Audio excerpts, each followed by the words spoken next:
Hello dear student, इस exercise के सारे क्वेश्चंस को समझने के लिए हमको सबसे पहले इस टेबल को अच्छे से समझना होगा।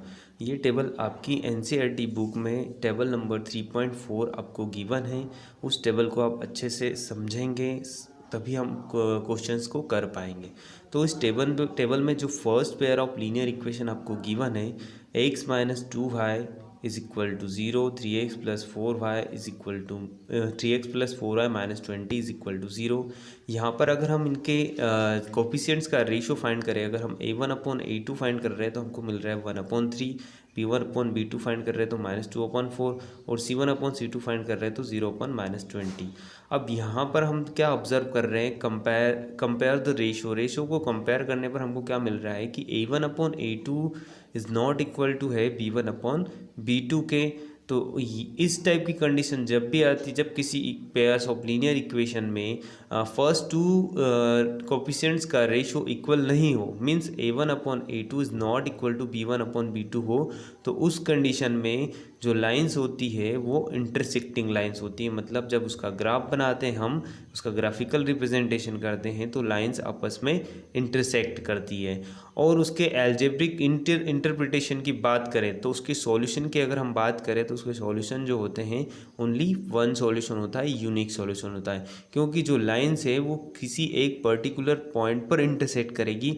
मतलब लाइंस जितने भी पॉइंट पर टच करती है उतने ही सॉल्यूशन होते हैं, तो इसके लिए सॉल्यूशन होंगे 1।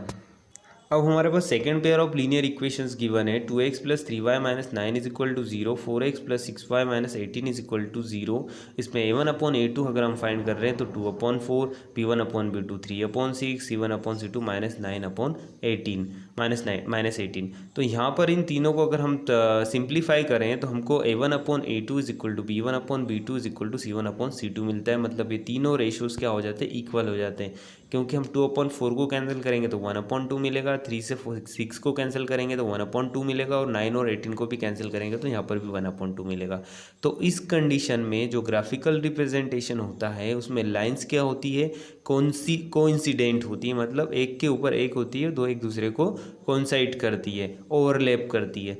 तो इस कंडीशन में जो अगर सॉल्यूशन की बात करें तो वहाँ पर इन्फाइनेटली मेनी सॉल्यूशंस होते हैं, क्योंकि लाइंस एक से ज़्यादा पॉइंट्स पर एक दूसरे को इंटरसेक्ट कर रही है। क्योंकि मैं पहले भी बता चुका हूँ कि लाइन जितने पॉइंट पर टच करें वो क्या हो जाएगी, नंबर ऑफ सॉल्यूशन होंगे, उतने ही नंबर ऑफ सॉल्यूशन होंगे। पहली बार में 1 पॉइंट पर टच किया था तो 1 सॉल्यूशन था, इसमें इन्फाइनेटली मेनी पॉइंट्स पर टच कर रही है तो इसके सॉल्यूशंस भी इन्फाइनेटली मेनी होंगे।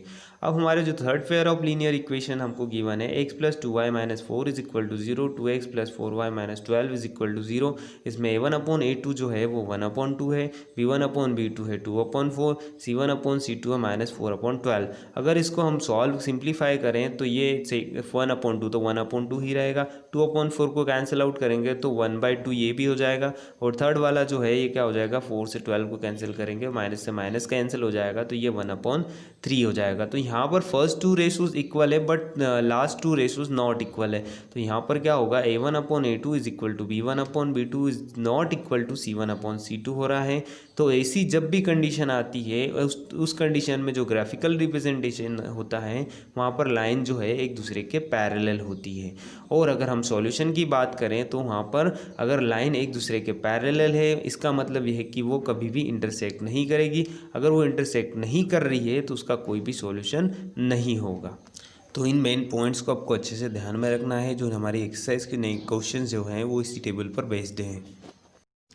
तो हमारा क्वेश्चन नंबर 3 जो है वो क्या है, on comparing the ratios a1/a2, b1/b2 and c1/c2 find out whether the following pair of linear equation are consistent और इनकंसिस्टेंट। अब कंसिस्टेंट इनकंसिस्टेंट क्या होता है इसको भी हमको समझना होगा। यहाँ पर कंसिस्टेंट मीन्स होता है कि जहाँ पर सॉल्यूशन एग्जिस्ट हो रहा है। सॉल्यूशन एग्जिस्ट का मतलब होता है कि जहाँ पर भी हमको सॉल्यूशन मिल रहा है पेयर्स ऑफ लीनियर इक्वेशन के लिए, उस वहाँ पर इक्वेशंस क्या होगी, कंसिस्टेंट होगी। मतलब जहाँ पर लाइंस इंटरसेक्ट करे या लाइंस ओवरलैप करे, इन दो कंडीशंस के लिए क्या होगी, इक्वेशंस कंसिस्टेंट होगी। और जहाँ पर सॉल्यूशन हमको नहीं मिल रहा है, तो ऐसी एक ही कंडीशन है जहाँ पर सॉल्यूशन हमको नहीं मिलता है, और वो है जब लाइंस पैरेलल होती है तब हमको सॉल्यूशन नहीं होता। तो जब लाइंस पैरेलल होगी तो उस टाइप की जो इक्वेशंस होगी वो इनकंसिस्टेंट होगी। ये आपको अच्छे।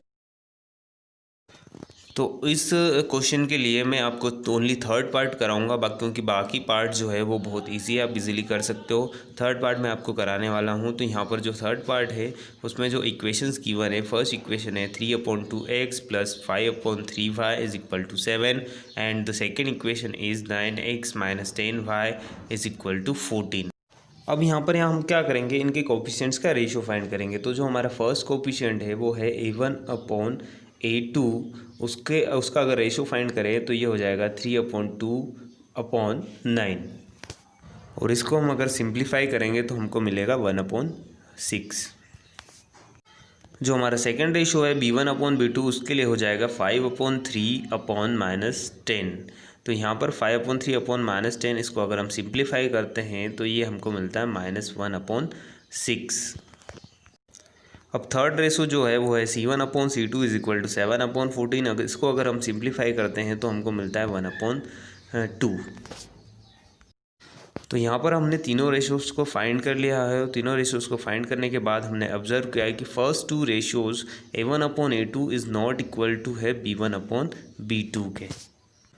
Therefore, these linear equations are intersecting each other at one point, thus have only one possible solution.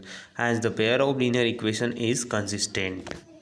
तो यहाँ पर जो लाइंस होगी वो आपस में इंटरसेक्ट करेगी, और लाइंस अगर आपस में इंटरसेक्ट करती है तो हमको पता है कि उसके लिए ओनली वन सॉल्यूशन होता है, और पेयर्स ऑफ इक्वेशन जो होती है वो कंसिस्टेंट होती है। मैं आपको पहले भी बता चुका हूँ। तो इसी टाइप से हम सभी पेयर्स ऑफ लीनियर इक्वेशंस के लिए फाइंड कर सकते हैं कि वो कंसिस्टेंट होगी या इनकंसिस्टेंट।